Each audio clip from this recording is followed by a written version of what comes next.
بسم الله الرحمن الرحیم حامدا ومصلیا. یو سړی داسې تپوس کوي چې زه اکثر کله د ورځې پیاز وخورم، داسې چې پوخ شوی نه وي همداسې وم پیاز خورم.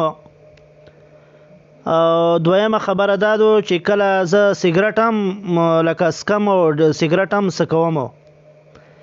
زه چې کله یا پیاز وخورم یا د سګرټ وڅکم نو بیا سیده لاړ شم اودس مې وي او سیده لاړ شم مسجد ته. یو ملګری مې دی، هغې ما ته وی چې تا د خولې نه کله کله د پیاز بدبور سي یا کله د سګرټ بدبور سي نو ته مسجد ته مه راځه، ځکه چې تو هغه چې دا مسجد ته راتلل دا منع دي، دا په کتابونو سره منع دي او دا شریعت طرفه منع شوي دي.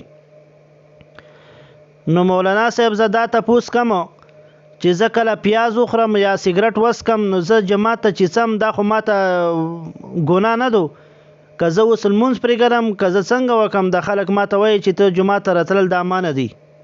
نو دا د رښتیا په شریعت په رڼا کې دغه ما دپاره منع دي. محترمه خبره دغه شان چل دی چې د دې پیاز خوراک چې دا که پخوي او که وم وي، که کچا پیاز وي که پوخ پیاز وي، دواړه شان خوراک درست او جایز ده. خو لیکن د سګرټ څکول دا خلاف ادب ده او صحیح نه ده. او مسجد ته تلل د دې په باره کې چې بیا ته کله پیاز وخوري یا ته سګرټ وڅکې بیا مسجد ته چې څې دا ناجایز دي. دې نه پیغمبر علیه الصلاة والسلام منع کړي دو چې کوم سړی پیاز وخوري او بیا لاړ شي مسجد ته او دا منع دی دې نه، دا جایز نه دی. مطلب دا را چې کله ته سګرټ څکې یا پیاز کچا پیاز وخوري یا وږه وخوري بیا جماعت ته تلل د تو جایز نه دی.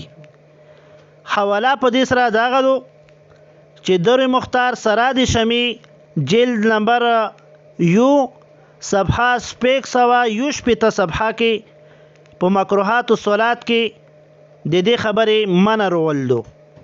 او بل دارا عمدة القاری یوسل شپیک سلویک صفحه دریم نمبر جلد دې منع هم رغلی دو.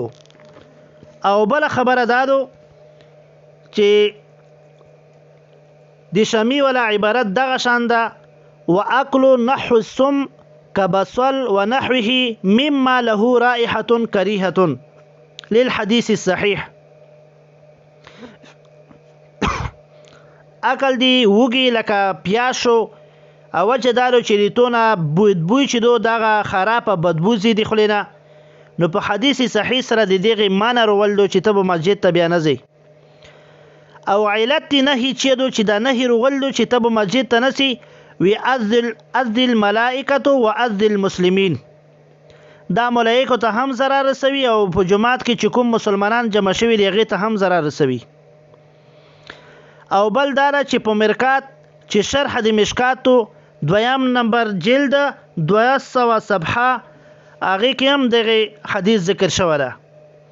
او بل شرح طیبی دویم نمبر جلد او 280 نمبر صفحه په دې کې هم د دغه منع ثابته شوی دو. او دا د کتابونو حواله جاتو چې تاسو ته ما وښول. خو مسله دارو چې که یو سړی پیاز وخوري یا سګرټ وڅکي یا تمباکو ونیسي، ښه خبره دارو چې بیا خوله ووینځي او مسواک استعمال کړي دې دپاره چې د خوله بدبو ختمه شي.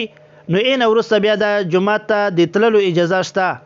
که دغه خولې نه بدبو ځي که هر قسم بدبو دو، مطلب دا چې د دې جومات ته چې خلکو ته د ضرر دی د جومات ته تلل دا چې شدي په حدیثو سره منع رغول دو او دا سړی مسجد ته نشي تلله. وما علينا الا البلاغ المبين.